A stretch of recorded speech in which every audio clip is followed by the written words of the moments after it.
Karnaki shook a friendly fist at me as I entered, late. Then he opened the door into the dining room and ushered the four of us, Jessup, Arkwright, Taylor and myself, into dinner. We dined well as usual, and equally as usual, Karnaki was pretty silent during the meal. At the end we took our wine and cigars to our usual positions, and Karnaki, having got himself comfortable in his big chair, began without any preliminary. "I've just got back from Ireland again," he said, "and I thought you chaps would be interested to hear my news. Besides, I fancy I shall see the thing clearer after I have told it all out straight. I must tell you this, though, at the beginning. Up to the present moment, I have been utterly and completely stumped. I've tumbled upon one of the most peculiar cases of haunting, or devilment of some sort, that I've come up against. Now listen. I've been spending the last few weeks at Irestray Castle, about 20 miles northeast of Galway. I got a letter about a month ago from a Mr. Sid K. Tassock, who it seemed had bought the place lately and moved in, only to find that he'd bought a very peculiar piece of property. When I got there, he met me at the station, driving a jaunting car, and drove me up to the castle, which, by the way, he called a house shanty. I found that he was pigging it there with his boy brother and another American, who seemed to be half servant and half companion. It seems that all the servants had left the place in a body, as you might say, and now they were managing among themselves, assisted by some day help. The three of them got together a scratch feed, and Tassock told me all about the trouble whilst we were at table. It is most extraordinary and different from anything that I've had to do with, though that buzzing case was very queer too. Tassock began right in the middle of his story. "We've got a room in this shanty," he said, "which has got a most infernal whistling in it, sort of haunting it. The thing starts any time, you never know when, and it goes on until it frightens you. All the servants have gone, as you know. It's not ordinary whistling, and it isn't the wind. Wait till you hear it." "We're all carrying guns," said the boy, and slapped his coat pocket. "As bad as that?" I said, and the older boy nodded. "It may be soft," he replied, "but wait till you've heard it. Sometimes I think it's some infernal thing, and the next moment I'm just as sure that someone's playing a trick on me." "Why?" I asked. "What's to be gained?"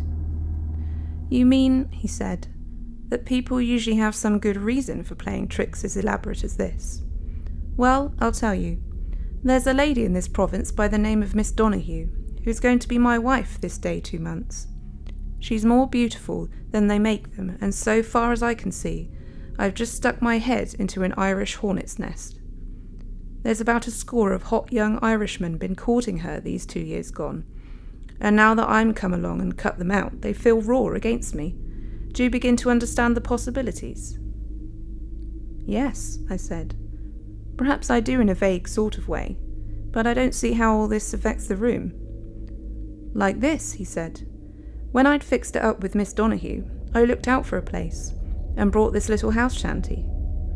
Afterward, I told her, one evening during dinner, that I'd decided to tie up here, and then she asked me whether I wasn't afraid of the whistling room. I told her it must have been thrown in gratis, as I'd heard nothing about it. There were some of her men friends present, and I saw a smile go round. I found out, after a bit of questioning, that several people have bought this place during the last 20-odd years, and it was always on the market again after a trial. Well, the chaps started to bait me a bit, and offered to take bets after dinner, that I'd not stay 6 months in the place. I looked once or twice to Miss Donahue, so as to be sure I was getting the note of the talky-talky, but I could see that she didn't take it as a joke at all. Partly, I think, because there was a bit of a sneer in the way the men were tackling me, and partly because she really believes there is something in this yarn of the whistling room. However, after dinner, I did what I could to even things up with the others. I nailed all their bets and screwed them down hard and safe.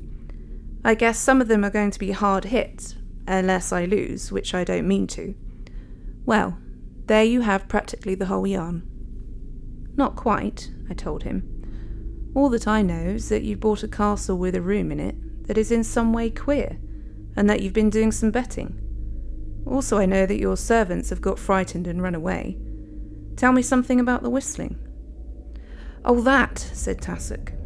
"That started the second night we were in. I'd had a good look round the room in the daytime, as you can understand, for the talk up at Arlestrae, Miss Donohue's place, had made me wonder a bit. But it seems just as usual as some of the other rooms in the old wing, only perhaps a bit more lonesome. But that may be only because of the talk about it, you know." The whistling started about 10 o'clock on the second night, as I said. Tom and I were in the library when we heard an awfully queer whistling, coming along the east corridor. The room is in the east wing, you know. "That's that blessed ghost," I said to Tom, and we collared the lamps off the table and went up to have a look. I tell you, even as we dug along the corridor, it took me a bit in the throat. It was so beastly queer. It was a sort of tune, in a way, but more as if a devil or some rotten thing were laughing at you and going to get round at your back. That's how it makes you feel. When we got to the door, we didn't wait, but rushed it open, and then I tell you the sound of the thing fairly hit me in the face. Tom said he got it the same way, sort of felt stunned and bewildered. We looked all round and soon got so nervous we just cleared out and I locked the door. We came down here and had a stiff peg each. Then we got fit again and began to think we'd been nicely had. So we took sticks and went out into the grounds, thinking after all it must be some of those confounded Irishmen working the ghost trick on us. But there was not a leg stirring. We went back into the house and walked over it, and then paid another visit to the room. But we simply couldn't stand it. We fairly ran out and locked the door again. I don't know how to put it into words, but I had a feeling of being up against something that was rottenly dangerous, you know? We've carried our guns ever since. Of course, we had a real turnout of the room next day, and the whole house place, and we even hunted round the grounds, but there was nothing queer. And now I don't know what to think, except that the sensible part of me tells me that it's some plan of these wild Irishmen to try to take a rise out of me. "Done anything since?" I asked him. "Yes," he said. "Watched outside of the door of the room at nights, and chased round the grounds, and sounded the walls and floor of the room. We've done everything we could think of, and it's beginning to get on our nerves, so we sent for you." By this we'd finished eating. As we rose from the table, Tassoc suddenly called out, "Shh! Hark!" We were instantly silent, listening. Then I heard it, an extraordinary hooning whistle, monstrous and inhuman, coming from far away through corridors to my right. "By God," said Tassoc, "and it's scarcely dark yet. Collar those candles, both of you, and come along." In a few moments we were all out of the door and racing up the stairs.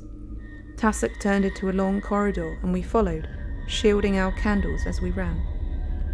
The sound seemed to fill all the passage as we drew near, until I had the feeling that the whole air throbbed under the power of some wanton, immense force, a sense of an actual taint, as you might say, of monstrosity all about us. Tassoc unlocked the door, then, giving it a push with his foot, jumped back and drew his revolver. As the door flew open, the sound beat out at us, with an effect impossible to explain to one who's not heard it, with a certain horrible personal note in it, as if in there in the darkness you could picture the room rocking and creaking in a mad vile glee to its own filthy piping and whistling and hooning. To stand there and listen was to be stunned by realization. It was as if someone showed you the mouth of a vast pit suddenly, and said, "That's hell." And you knew that they had spoken the truth. Do you get it? Even a little bit? I stepped back a pace into the room, and held the candle over my head, and looked quickly round. Tassoc and his brother joined me, and the man came up at the back, and we all held our candles high. I was deafened with the shrill, piping hoon of the whistling, and then, clear in my ear, something seemed to be saying to me, "Get out of here, quick, quick, quick." As you chaps know, I never neglect that sort of thing. Sometimes it may be nothing but nerves, but as you will remember, it was just such a warning that saved me in the grey dog case, and in the yellow finger experiments as well as other times. Well, I turned sharp round to the others. "Out!" I said. "For God's sake, out! Quick!" And in an instant I had them into the passage. There came an extraordinary yelling scream into the hideous whistling, and then, like a clap of thunder, an utter silence. I slammed the door and locked it. Then, taking the key, I looked round at the others. They were pretty white, and I imagine I must have looked that way too. And there we stood a moment, silent. "Come down out of this and have some whiskey," said Tassoc at last, in a voice he tried to make ordinary, and he led the way. I was the back man, and I know we all kept looking over our shoulders. When we got downstairs, Tassoc passed the bottle round. He took a drink himself and slapped his glass down onto the table, then sat down with a thud. "That's a lovely thing to have in the house with you, isn't it?" he said. And directly afterward, "What on earth made you hustle us all out like that, Carnacki?" "Something seemed to be telling me to get out, quick," I said. "Sounds a bit silly, superstitious, I know, but when you're meddling with this sort of thing, you've got to take notice of queer fancies, and risk being laughed at." I told him then about the grey dog business, and he nodded a lot to that. "Of course," I said, "this may be nothing more than those would-be rivals of yours playing some funny game, but personally, though I'm going to keep an open mind, I feel that there is something beastly and dangerous about this thing." We talked for a while longer, and then Tassoc suggested billiards, which we played in a pretty half-hearted fashion, and all the time cocking an ear to the door, as you might say, for sounds. But none came, and later, after coffee, he suggested early bed, and a thorough overhaul of the room on the morrow. My bedroom was in the newer part of the castle, and the door opened into the picture gallery. At the east end of the gallery was the entrance to the corridor of the east wing. This was shut off from the gallery by two old and heavy oak doors, which looked rather odd and quaint beside the more modern doors of the various rooms. When I reached my room, I did not go to bed, but began to unpack my instrument trunk, of which I had retained the key. I intended to take one or two preliminary steps at once in my investigation of the extraordinary whistling. Presently, when the castle had settled into quietness, I slipped out of my room and across to the entrance of the great corridor. I opened one of the low squat doors and threw the beam of my pocket searchlight down the passage. It was empty, and I went through the doorway and pushed to the oak behind me. Then along the great passageway, throwing my light before and behind, and keeping my revolver handy. I had hung a protective belt of garlic round my neck, and the smell of it seemed to fill the corridor and give me assurance, for as you all know, it is a wonderful protection against the more usual, eerie forms of semi-materialization by which I suppose the whistling might be produced, though, at that period of my investigation, I was quite prepared to find it due to some perfectly natural cause, for it's astonishing the enormous number of cases that prove to have nothing abnormal in them. In addition to wearing the necklet, I had plugged my ears loosely with garlic, and as I did not intend to stay more than a few minutes in the room, I hoped to be safe. When I reached the door and put my hand into my pocket for the key, I had a sudden feeling of sickening funk, but I was not going to back out if I could help it. I unlocked the door and turned the handle. Then I gave the door a sharp push with my foot, as Tassoc had done, and drew my revolver, though I did not expect to have any use for it, really. I shone the searchlight all round the room, and then stepped inside, with a disgustingly horrible feeling of walking slap into a waiting danger. I stood a few seconds waiting, and nothing happened, and the empty room showed bare from corner to corner. And then, I realised that the room was full of an abominable silence. Can you understand that? A sort of purposeful silence just as sickening as any of the filthy noises the things have power to make. Do you remember what I told you about that silent garden business? Well, this room had just that same malevolent silence, the beastly quietness of a thing that is looking at you and not seeable itself, and thinks that it's got you. Oh, I recognised it instantly, and I whipped the top off my lantern so as to have light over the whole room. Then I set to, working like fury and keeping my glance all about me. I sealed the 2 windows with lengths of human hair right across, and sealed them at every frame. As I worked, a queer, scarcely perceptible tenseness stole into the air of the place, and the silence seemed, if you can understand me, to grow more solid. I knew then that I had no business there without full protection, for I was practically certain that this was no mere eerie development, but one of the worst forms, as the Sati, that grunting man case, you know.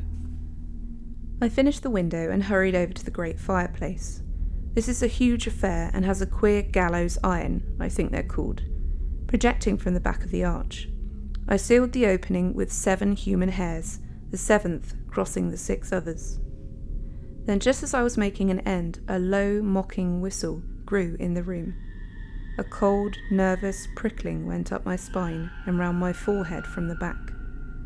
The hideous sound filled all the room with an extraordinary, grotesque parody of human whistling, too gigantic to be human, as if something gargantuan and monstrous made the sound softly. As I stood there a last moment, pressing down the final seal, I had no doubt but that I had come across one of those rare and horrible cases of the inanimate reproducing the functions of the animate. I made a grab for my lamp and went quickly to the door, looking over my shoulder and listening for the thing that I expected. It came just as I got my hand upon the handle. A squeal of incredible, malevolent anger piercing through the low hooning of the whistling. I dashed out, slamming the door and locking it. I leant a little against the opposite wall of the corridor, feeling rather funny, for it had been a narrow squeak. There be no safety to be gained by guards of holiness when the monster hath power to speak through wood and stone. So runs the passage in the Sing Sand manuscript, and I proved it in that nodding door business. There is no protection against this particular form of monster, except, possibly, for a fractional period of time, for it can reproduce itself in or take to its purpose the very protective material which you may use, and has the power to form within the pentacle, though not immediately. There is of course the possibility of the unknown last line of the Sama ritual being uttered, but it is too uncertain to count upon, and the danger is too hideous, and even then it has no power to protect for more than maybe 5 beats of the heart, as the Sing Sand has it. Inside of the room there was now a constant meditative hooning whistling, but presently this ceased and the silence seemed worse, for there is such a sense of hidden mischief in a silence. After a little, I sealed the door with crossed hairs and then cleared off down the great passage and so to bed. For a long time I lay awake, but managed eventually to get some sleep. Yet about 2 o'clock I was waked by the hooning whistling of the room coming to me, even through the closed doors. The sound was tremendous, and seemed to beat through the whole house with a presiding sense of terror. As if, I remember thinking, some monstrous giant had been holding mad carnival with itself at the end of that great passage. I got up and sat on the edge of the bed, wondering whether to go along and have a look at the seal, and suddenly there came a thump on my door, and Tassoc walked in, with his dressing gown over his pyjamas. "I thought it would have waked you, so I came along to have a talk," he said. "I can't sleep. Beautiful, isn't it?" "Extraordinary," I said, and tossed in my case. He lit a cigarette, and we sat and talked for about an hour, and all the time that noise went on down at the end of the big corridor. Suddenly Tassoc stood up. "Let's take our guns and go and examine the brute," he said, and turned toward the door. "No," I said, "by Jove, no. I can't say anything definite yet, but I believe that room is about as dangerous as it well can be." "Haunted? Really haunted?" he asked, keenly, and without any of his frequent banter. I told him, of course, that I could not say a definite yes or no to such a question, but that I hoped to be able to make a statement soon. Then I gave him a little lecture on the false rematerialization of the animate force through the inanimate inert. He began then to see the particular way in which the room might be dangerous, if it were really the subject of a manifestation.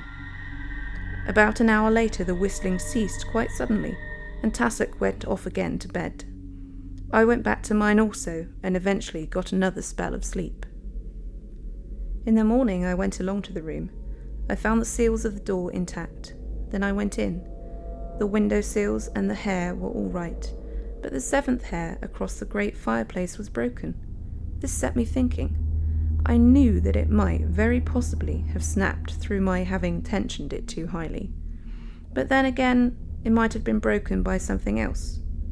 Yet, it was scarcely possible that a man, for instance, could have passed between the 6 unbroken hairs, for no one would ever have noticed them, entering the room that way, you see, but just walk through them ignorant of their very existence. I removed the other hairs and the seals. Then I looked up the chimney. It went straight up, and I could see blue sky at the top.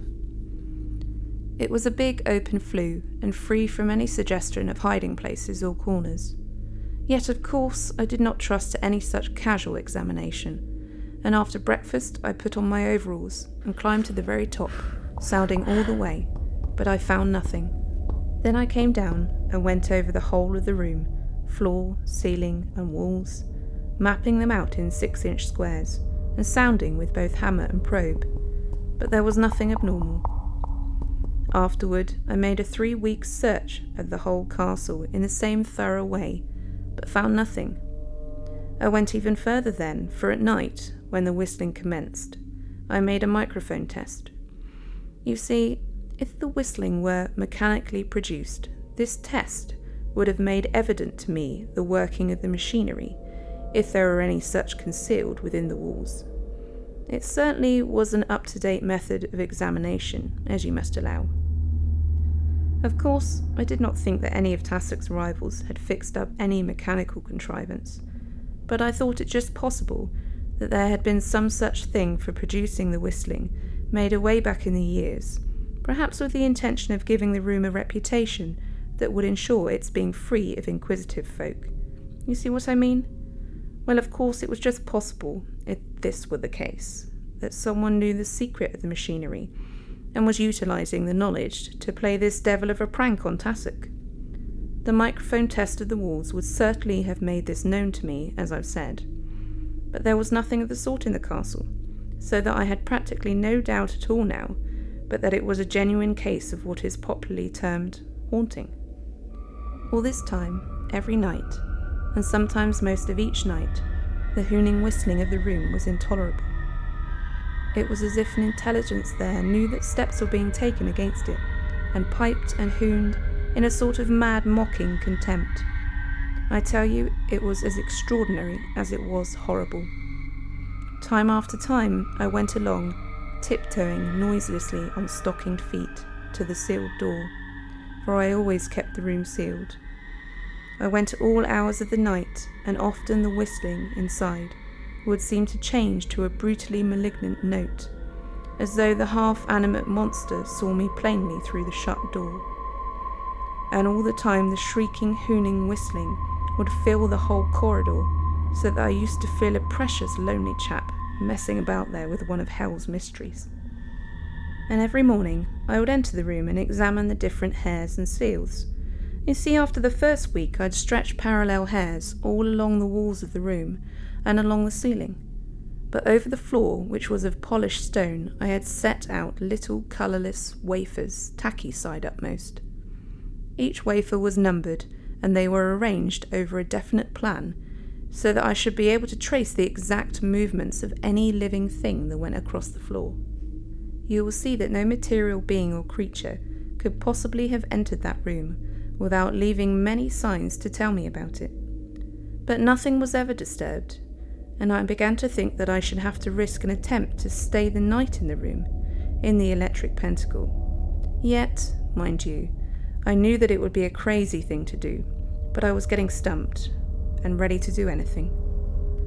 Once, about midnight, I did break the seal on the door and have a quick look in, but, I tell you, the whole room gave one mad yell and seemed to come toward me in a great belly of shadows, as if the walls had bellied in toward me.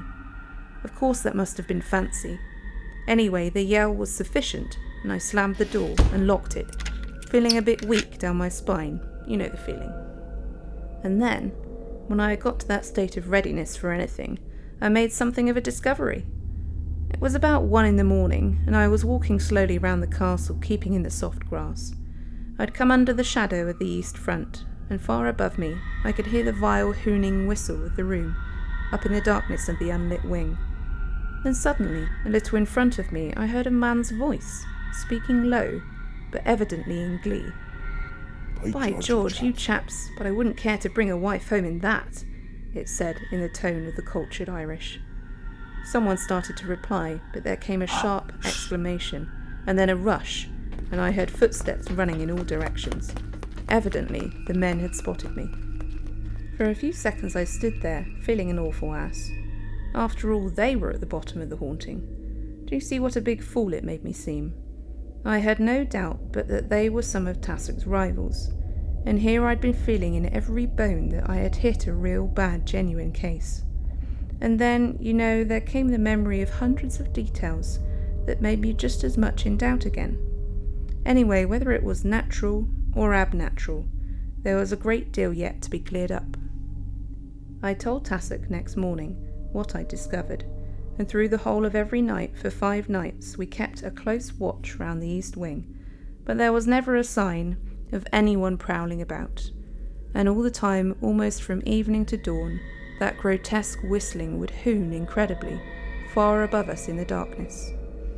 On the morning after the 5th night, I received a wire from here, which brought me home by the next boat. I explained to Tassock that I was simply bound to come away for a few days, but told him to keep up the watch round the castle. One thing I was very careful to do, and that was to make him absolutely promise never to go into the room between sunset and sunrise. I made it clear to him that we knew nothing definite, one way or the other, and if the room were what I first thought it to be, it might be a lot better for him to die first than enter it after dark. When I got here and had finished my business, I thought you chaps would be interested, and also I wanted to get it all spread out clear in my mind, so I rung you up. I'm going over again tomorrow, and when I get back I ought to have something pretty extraordinary to tell you. By the way, there is a curious thing I forgot to tell you. I tried to get a phonographic record of the whistling, but it simply produced no impression on the wax at all. That is one of the things that's made me feel queer, I can tell you. Another extraordinary thing is that the microphone will not magnify the sound, will not even transmit it, seems to take no account of it, and acts as if it were non-existent. I'm absolutely and utterly stumped up to the present. I'm a wee bit curious to see whether any of your dear clever heads can make daylight of it. I cannot. Not yet. He rose to his feet. "Good night all," he said, and began to usher us out abruptly, but without offence, into the night. A fortnight later, he dropped each of us a card, and you can imagine that I was not late this time.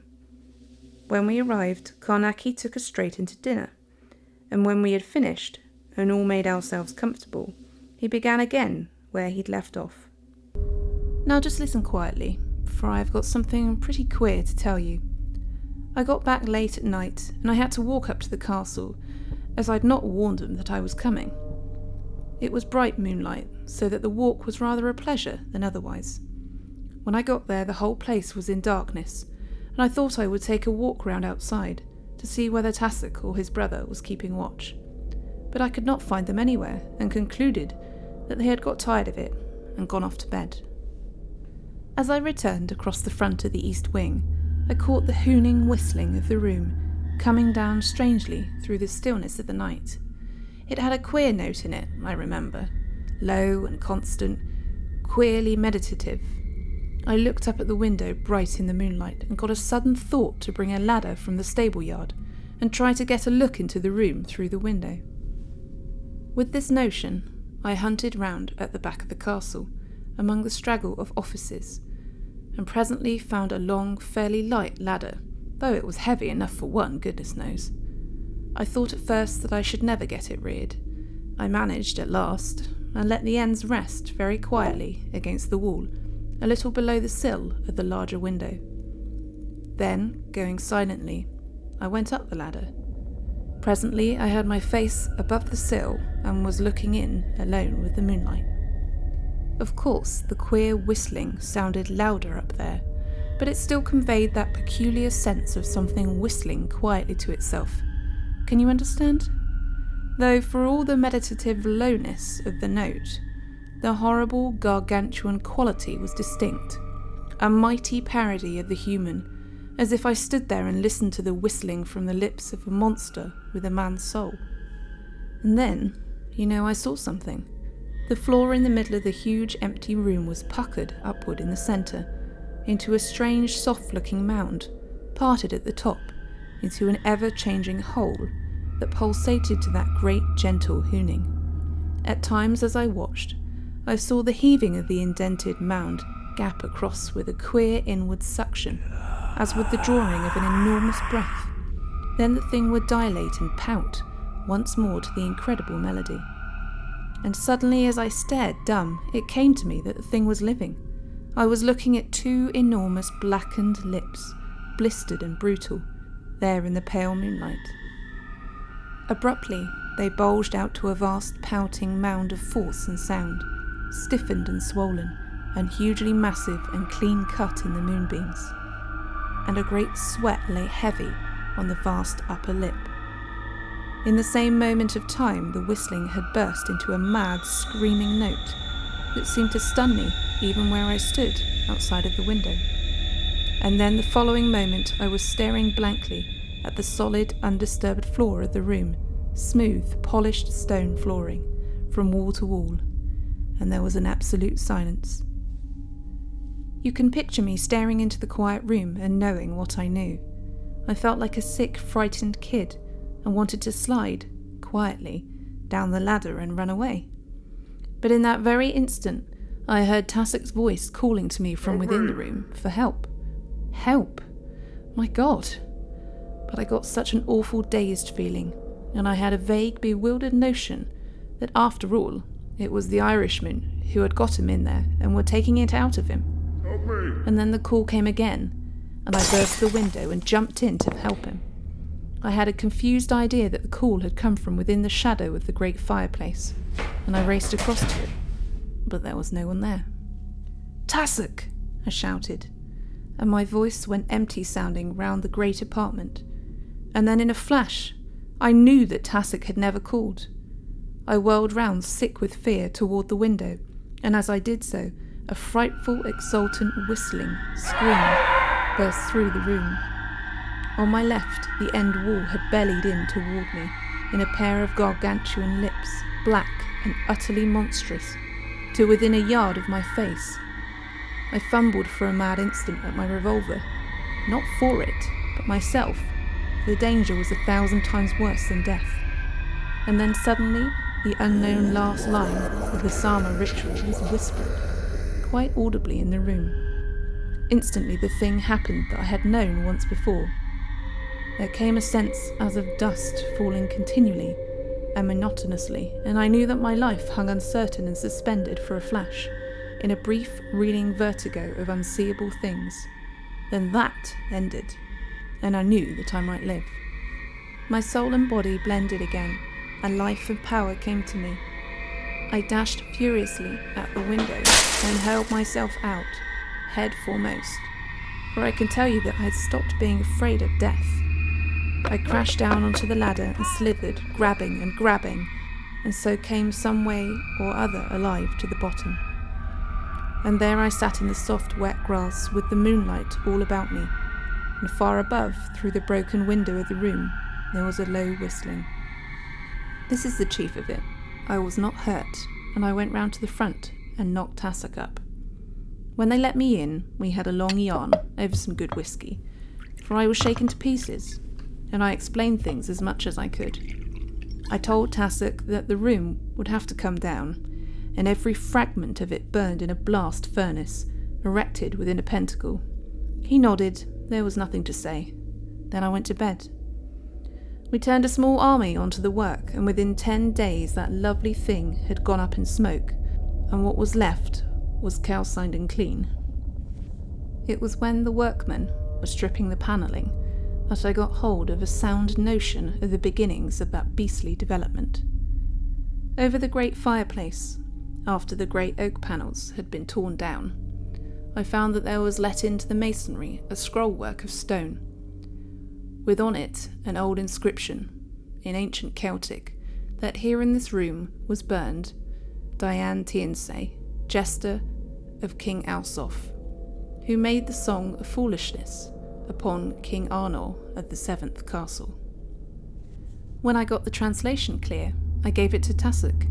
He was tremendously excited, for he knew the old tale, and took me down to the library to look at an old parchment that gave the story in detail.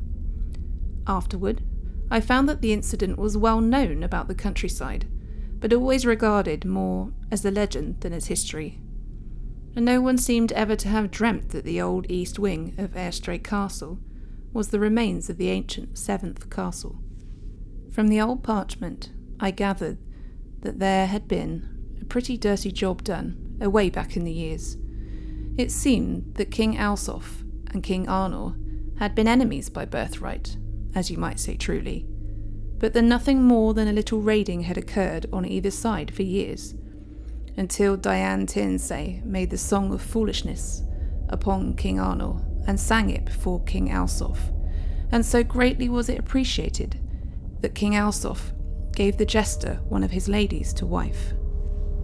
Presently, all the people of the land had come to know the song, and so it came at last to King Arnor, who was so angered that he made war upon his old enemy, and took and burned him and his castle.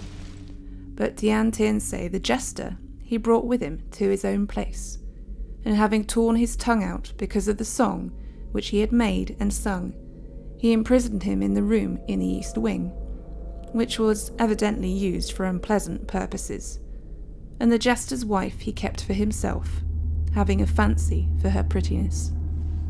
But one night, Dian Tiensay's wife was not to be found, and in the morning they discovered her lying dead in her husband's arms, and he sitting, whistling the song of foolishness, for he had no longer the power to sing it. Then they roasted Dian Tiensay in the great fireplace, probably from that self-same galley iron which I have already mentioned.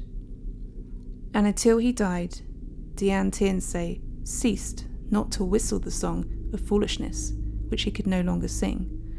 But afterwards, in that room, there was often heard at night the sound of something whistling, and there grew a power in that room, so that none dared to sleep in it. And presently, it would seem, the king went to another castle, for the whistling troubled him. There you have it all. Of course, that is only a rough rendering of the translation of the parchment, but it sounds extraordinarily quaint. Don't you think so? Yes, I said, answering for the lot. But how did the thing grow to such a tremendous manifestation? One of those cases of continuity of thought producing a positive action upon the immediate surrounding material, replied Carnacki. The development must have been going forward through centuries to have produced such a monstrosity. It was a true instance of Sati manifestation, which I can best explain by likening it to a living spiritual fungus, which involves the very structure of the ether fibre itself, and of course, in so doing, acquires an essential control over the material substance involved in it. It is impossible to make it plainer in a few words. What broke the 7th hair? Asked Taylor. But Carnacki did not know. He thought it was probably nothing but being too severely tensioned. He also explained that they found out that the men who'd run away had not been up to mischief, but had come over secretly, merely to hear the whistling, which, indeed, had suddenly become the talk of the whole countryside. One other thing, said Arkwright. Have you any idea what governs the use of the unknown last line of the Sama ritual? I know, of course, that it was used by the abhuman priests in the incantation of Re, but what used it on your behalf, and what made it? You had better read Harzan's monograph, and my addenda to it, on astral and astral coordination and interference, said Carnacki. It is an extraordinary subject, and I can only say here that the human vibration may not be insulated from the astral, as is always believed to be the case, in interferences by the abhuman, without immediate action being taken by those forces which govern the spinning of the outer circle. In other words, it is being proved, time after time, that there is some inscrutable protective force constantly intervening between the human soul, not the body, mind you, and the outer monstrosities. Am I clear? Yes, I think so, I replied. And you believe that the room had become the material expression of the ancient jester? That his soul, rotten with hatred, had bred into a monster, eh? I asked. Yes, said Carnacki, nodding. I think you've put my thought rather neatly. It is a queer coincidence that Miss Donahue is supposed to be descended, so I've heard since, from the same King Arnor. It makes one think some curious thoughts, doesn't it? The marriage coming on, and the room waking to fresh life. If she'd gone into that room ever, eh? It had waited a long time. Sins of the fathers. Yes, I've thought of that. They're to be married next week, and I'm to be best man, which is the thing I hate. And he won his bets, rather. Just think, if ever she'd gone into that room. Pretty horrible, eh? He nodded his head grimly, and we four nodded back. Then he rose and took us collectively to the door, and presently thrust us forth, in friendly fashion, onto the embankment and into the fresh night air. Good night, we all called back, and went to our various homes. If she had, eh? If she had. That is what I kept thinking. Thanks very much for listening. If you'd like to contact us or check out what we've been up to, you can find us on Twitter, Instagram, and Facebook.